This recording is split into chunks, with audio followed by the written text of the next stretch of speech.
Hello and welcome again to another T-Rex Talk, another audio-only T-Rex Talk podcast. At this point, we should probably come up with a name so that you can tell the difference between a 1-hour T-Rex Talk that was live streamed onto YouTube and then backed up as a podcast versus these MP3 files that I record for the podcast. Although maybe it becomes obvious to you. If you have the podcast app or are listening on Spotify or something like that, it's pretty easy for you to see which episodes are 1 hour long and which episodes are 20 minutes long, which currently is the best differentiator. I'm not sure what a good time limit is or what you guys are actually looking for, but I generally have ideas which last about 20 minutes when they come to talking about them. And one of the ideas that I've been thinking about a lot over the last couple of weeks is automation, mostly because we're building a lot of automation equipment at the shop. We're currently upgrading our production pipeline, and that involves building a bunch of custom tooling,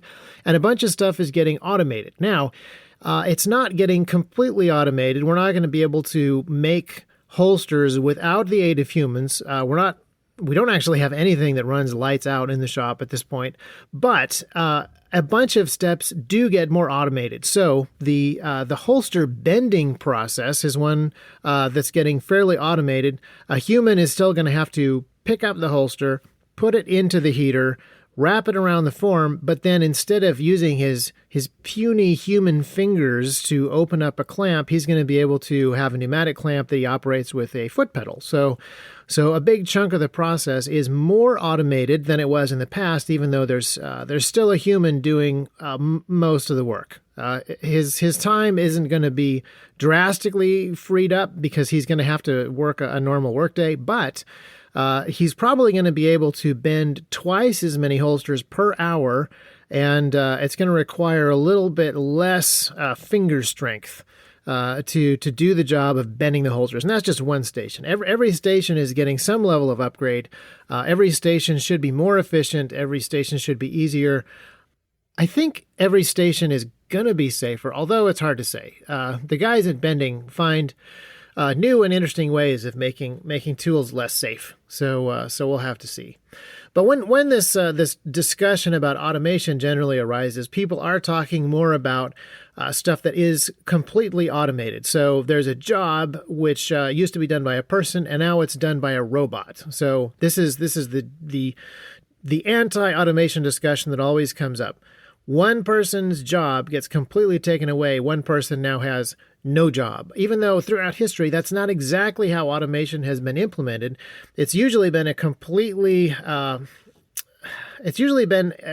different way where humans still need to be heavily, heavily involved. But what often does happen is automation comes along and it makes it possible for one guy to do 2 or 3 people's jobs. And so 2 or 3 people leave, even though a human is still involved in their job, and ends up being fewer people actually doing the work. And that is generally what leads to the complaints about automation destroying jobs and being bad for the economy and being bad for the labor force, and et cetera, et cetera. And this is a conversation that goes back a long ways. But the most interesting time that it happened is probably with the Luddites. This is back in the very late 1700s in the British textile industry. And I'm sure that you remember the Luddites. They were the guys who were smashing up the new automatic looms because the automatic looms could make fabric so much faster than the manual looms. They were sure that they were all going to lose their jobs. And it turned into massive, massive riots. And a number of people were killed, actually, in the riots and in the protests. Lots of looms were destroyed. And then eventually the government actually stepped in. The government of England stepped in, and I can't believe this, except that it makes sense for the time. They actually made breaking equipment in the textile industry. They made frame breaking a capital crime. So you could be hung for smashing a automated loom. Now, I would like to point out that the Luddites were in fact wrong. Smashing up the equipment of their employers, the private property of their employers, is in fact a crime, but it's not a capital crime. The government does not have the jurisdiction to make something like that a capital offense or to hang people who were doing it, but that's how the government handled things. And there were a bunch of other problems going on at the time. In the previous episode, when we were talking about flashlights, I mentioned that tools they never get invented or implemented in a vacuum. They're always the product of some level of cultural understanding. There's some level of problem that the tool is attempting to solve that has a cultural or civilization-based element to it, and the way that the inventor of the tool wants to solve the problem is going to reflect some element of his culture, his belief system, or his worldview. And when we're talking about this time in history, there are massive changes in the world, some of which have happened, most of which are about to happen. The very end of the 1700s, a bunch of stuff has happened. America is no longer a colony of the British Empire. It is now its own country, a rapidly growing, economically flourishing country. Stuff is getting mechanized. There's beginning to be a larger and larger middle class in different parts of the world. And we now are beginning to see automation come to some of these giant factories. Now, what's happening in the textile industry is a tiny thing that's happening compared to what's going to happen over the next 20, 30, 40 years of world history as far as steam engines and factories and other types of automation go. But at the very beginning of the 1800s, the very end of the 1700s, you have this issue where the Luddites are smashing the new technology so that it cannot replace their jobs. Now, the Luddites were wrong in a different way. None of their jobs actually got replaced in the long term. In fact, I don't even know what would have happened in the short term. I think that a lot of those guys who were willing to smash up equipment may have been problematic employees to begin with, and it's very, very possible that the owners of these factories, who also demonstrated themselves to be problematic individuals in the way that they handled some of these riots, there were some major problems that existed in that area at that time, but it wasn't directly related to the tools. And the other interesting thing that happens is after all of the riots get quelled, after the British government unjustly hangs many Luddites for breaking equipment, after all of this kind of settles down and shakes out, the textile industry is actually far larger than it ever was before the automated looms came along. And here's why. The reason for that is the jobs that the automated looms took away those were not jobs of people working in factories. The jobs that the automated looms took away were all of the incredibly poor people sitting at home in Britain, knitting their own socks and darning their socks over and over again because they couldn't afford to buy factory-made clothing. Those were the jobs that the looms took away. They didn't take those jobs away from actual employees and actual workers. They took those jobs away from the poorest people who really desperately wanted to not do those jobs anymore. The lower classes of England really wanted to have cheaper factory clothing so that they didn't have to make their own clothing. And so the textile industry grew tremendously. So the Luddites were wrong in that respect as well. And in fact, it's not just the textile industry. As greater automation comes to those factories in England, you see the city of London grow from about 1 million people in the year 1800 to about 2.5 million people in the year 1850. So the number of people that left the country to come to London to work factory jobs once automation was available, I mean, it's insane. It's insane the number of jobs that were created by automation and the amount of drudgery elsewhere in the country that was eliminated by automation. Now, again, there's massive cultural issues that come along with this. They're not directly related to the technology, but they are important. And you can see the different cultures approach this in a different way. So, for example, if you look at America at exactly the same time is experiencing very similar amounts of growth and automation in different ways. So we use steam power to do a bunch of stuff in America. We definitely build factories, giant steel mills, all kinds of very interesting stuff, about the same type of stuff, about the same time period as England. But instead of everybody leaving the country to come live in the cities, in America, you actually more see the opposite. You see steam power creating gigantic railroads that allow more people to live in the country, that allow towns and cities to be much further away from population centers. And it just is an interesting display of a difference in culture that takes these two civilizations in slightly different directions with basically the same technology. Anyway, that's kind of a rabbit hole. The main thing that I was going to talk about is when people push back against automation, and we talked a little bit about this in the last thing that I recorded on flashlights and disruptive technology. When a technology comes along that is truly disruptive, it's going to disrupt existing infrastructure, companies, and people. And so there's going to be some pushback there. And automation is one of those ones that generally gets a lot of pushback. I don't know if you guys remember this, but Andrew Yang was a guy who was running for Democratic president way back in the past, back when Donald Trump was still president, and pretty much every Democrat came out of the woodwork to try to beat him because they were convinced that beating Donald Trump at a presidential race was going to be super easy, and it could be done in a fair election, and anyone could do it. So Andrew Yang came out of the woodwork to try to do it, and well, the Democratic Party decided that he was not white enough, not old enough, not connected to enough scandals to be a good candidate. So he didn't make it. He didn't make it. But he had a couple of interesting platform positions. One of them was universal basic income, which I think is hugely flawed, and that could be a conversation all on its own. But one aspect of his conversation about the economy and jobs and universal basic income related to automation. One of his big platform positions was that self-driving trucks were about to destroy the trucking industry as an employer.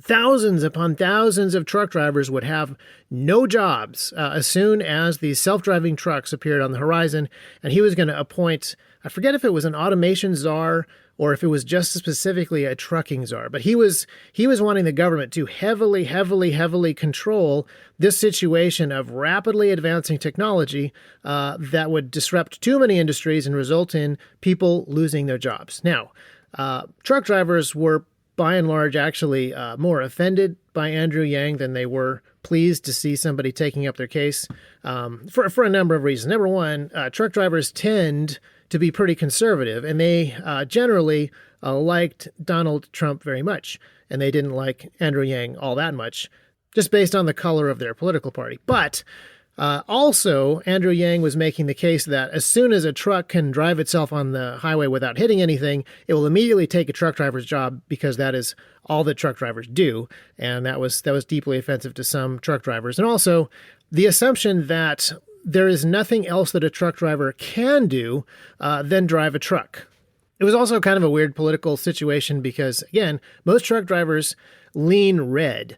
And taking on an issue that is going to help out people who lean red doesn't actually impress the people that lean red very much, and it actually offends the people that lean blue. So I think that there were actually a number of Democratic voters that were annoyed that Andrew Yang was going out of his way to create government programs that were supposed to help Republican voters.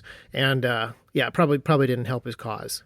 Now, I'll admit that I don't know a whole lot about the trucking and logistic industry, but my desk is very close to the loading docks at T-Rex, so I interact a lot with some of the truck drivers that come and drop things off here, and they have a massive amount of things that they are doing besides driving the truck. And in many ways, they are a bit like the pilot of an aircraft. Most modern aircraft have pretty sophisticated autopilot systems, and the pilot isn't there for all of the situations that the autopilot can handle. You specifically want an experienced pilot who is there for the situations that the autopilot cannot handle. So one of the things that an automated truck could do, something that a truck that actually could drive itself could do, is free up that truck driver's time so that he could do additional work on the road. He could be more involved in the higher levels of the logistics supply chain industry, and the truck could do the basic grunt work of driving itself. So this is a way in which everybody who is a truck driver, not only do they not lose their job, but essentially they get a bit of an upgrade. They get a bit of a promotion so that the truck can drive more hours a day than they can. They can be freed up to do additional jobs for their companies. There's a whole bunch of opportunities that could potentially appear when this happens,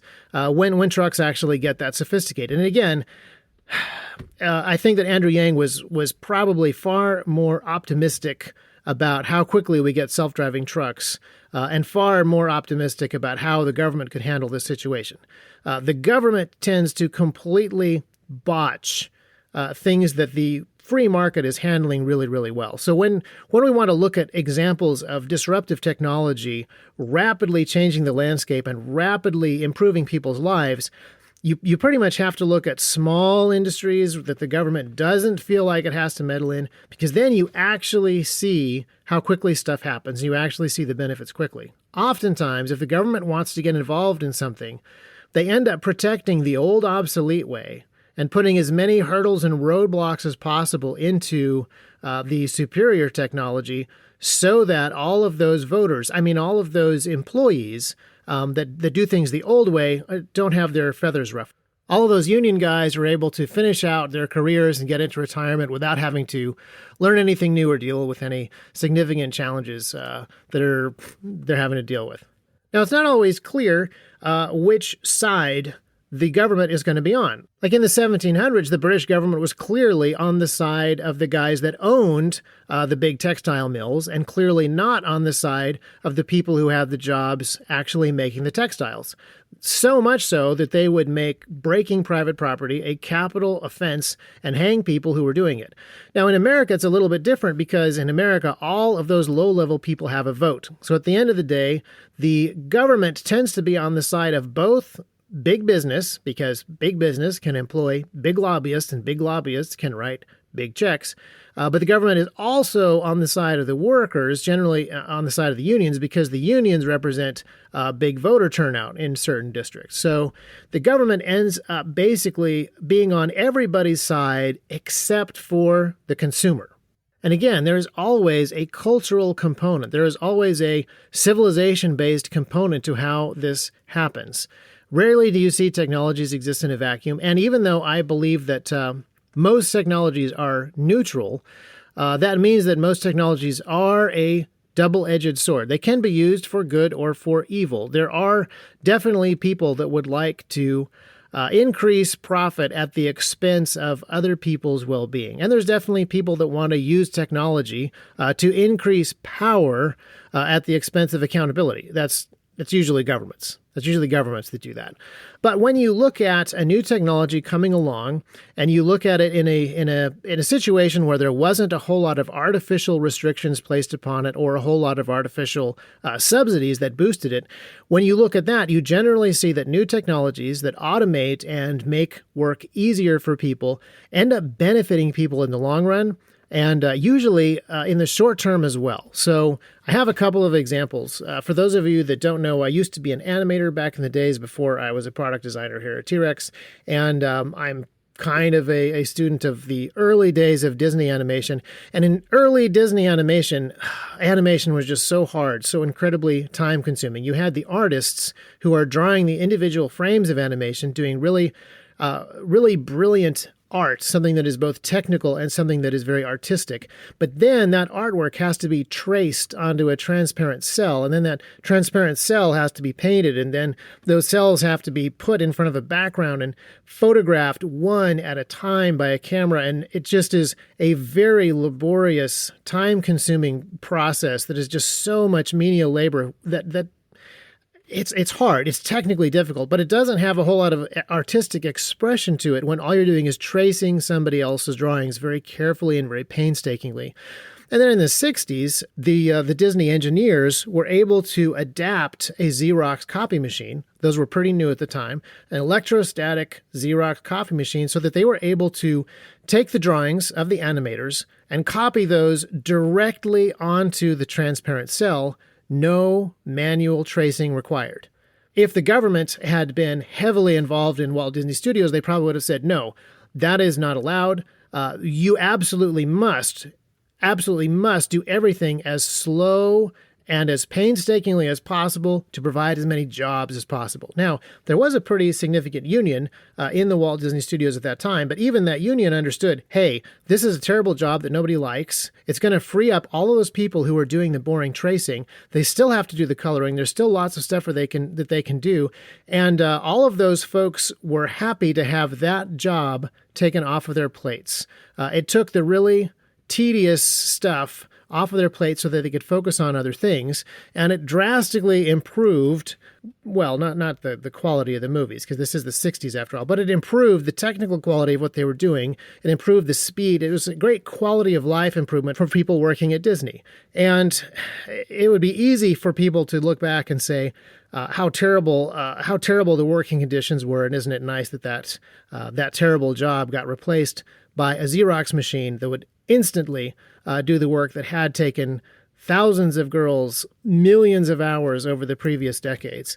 But this is the sort of thing that I think in hindsight we'll look back at various jobs like truck driving, and those jobs are not going to go away, but everyone's going to get a massive productivity boost if we actually try to maximize people's time, and if we actually let the free market be more involved in some of these decisions, and not let the government be involved.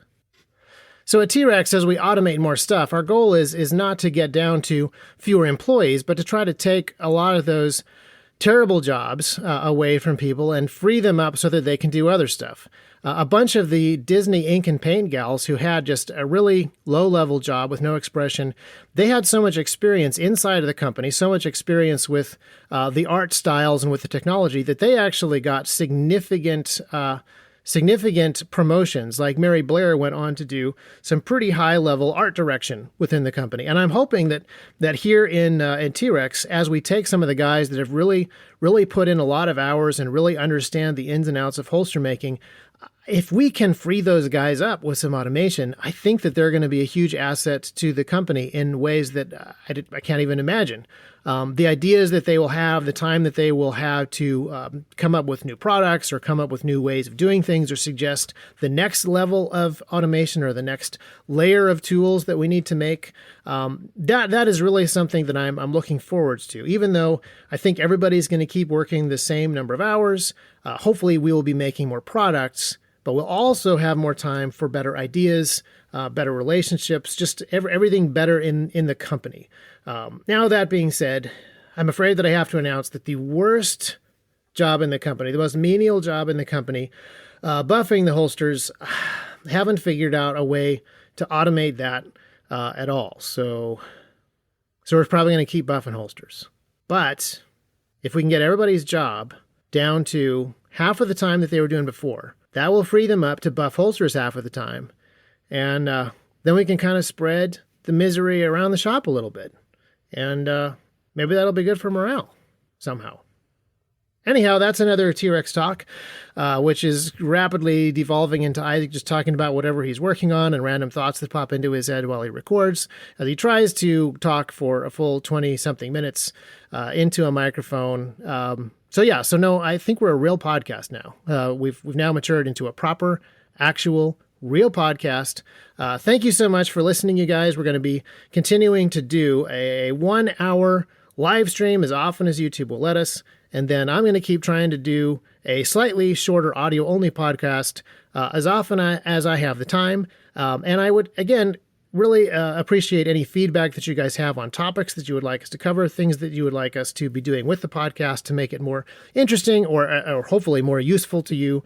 So let us know at teams@trex-arms.com. And let me know how you guys are. Actually, no, you don't need to let me know how you're consuming this podcast. I have statistics. I can actually look this up and see how many of you are streaming and how many of you are downloading. But I will encourage you to have an actual podcast app, download actual MP3s. I think that's a much better way of consuming content and actually helps everybody involved to control that content. You know, we're probably going to get kicked off of Spotify at some point, but if you have your own podcast listening app, on Android I use AntennaPod, and you have our RSS feed, which we can control ourselves, we can always get you MP3s, no matter what the big dogs, the big tech industry try to do. That's one of the reasons that podcasting is actually one of those disruptive technologies, I think. The internet built a whole bunch of disruptive technologies, decentralized ways of getting people information. And then Google, Facebook, Apple, etc. decided that they would really, really, really like a more centralized model where they are at the center. And so I'm always encouraging people to look for more decentralized, more disruptive ways of doing stuff on the web, avoiding the major platforms. So If you have the option to get a podcast app and download this podcast that way instead of listening to it through Spotify or some other platform that actually controls what you can and cannot see or can and cannot hear, I would say that's an option. Make yourself less controllable, make yourself more disruptive, and have a great week.